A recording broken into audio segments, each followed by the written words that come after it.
So why do we collect taxes, right? That's, I think, the fundamental question. We do it because there are public goods, there are things in infrastructure that we all benefit from, and we do it also at the level of the playing field of it, right? That there's a sense of that we want people to do better. And I believe the government should really focus on people. If you focus on the people, if you have well-educated people who can afford their life, you create a healthy economy, you create businesses and markets through that. So I totally agree with the fair, equitable, and predictable part of your statement. And I heard that from businesses during my time as Secretary of State. And I value that very, very much. You should absolutely have a fair, predictable, and equitable system.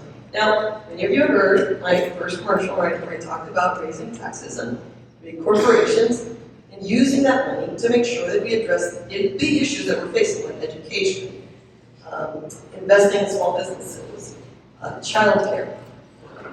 The tax increase that I was talking about is a 1%. It's the one time you'll hear me compare to Massachusetts, right? Massachusetts has a corporate tax that is 1% higher than ours. And 90% of our businesses in Rhode Island would not be affected by this because it would be C-Corp. And what we're talking about is for the most part, it is the very largest that would be feeling the effect of that. And I said that early on, and I know it was somewhat controversial. It's actually led to some gross mischaracterizations by some of my opponents. But I said that because we came into this pandemic with a structural deficit. And I know that we have some tough times ahead. Yes, we have a surplus now.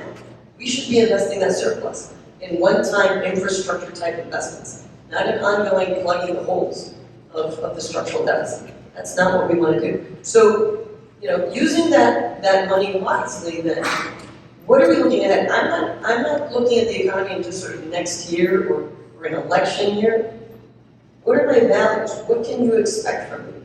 You can expect someone will say, look, if you are doing better, a 1% increase in the corporate tax should be fine.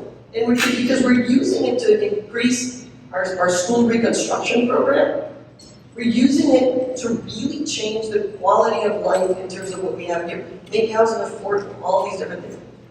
And that is absolutely a fair and wonderful use of our tax dollars.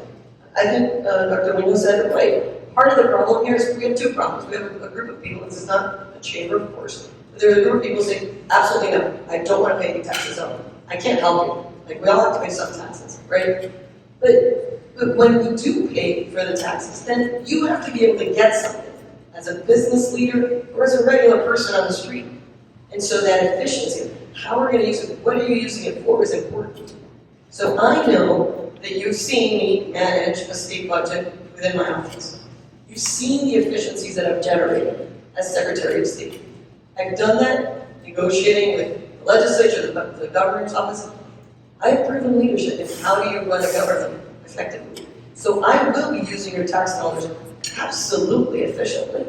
And you will be seeing big differences in how we're implementing our programs. And so when I talk about that 1%, you can trust that we will be using it to move Rhode Island forward in fundamental ways and be able to compete in the national economy. Okay, so in terms of mostly favor or mostly disfavor of the Chamber's position on stable, predictable tax rate, where do you fund on that? I'm fair with predictable tax. I feel absolutely. And I have a long history with many of you about conversations around housing and other issues, including the Chamber. And so you know how I deal with this. And you know that I do listen. And you know that I engage, even with people that I disagree with.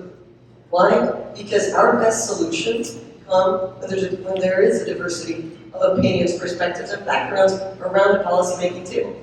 That's a skill that I've honed over the last 30 years of being both a nonprofit leader, a leader in the community, and now a leader in government.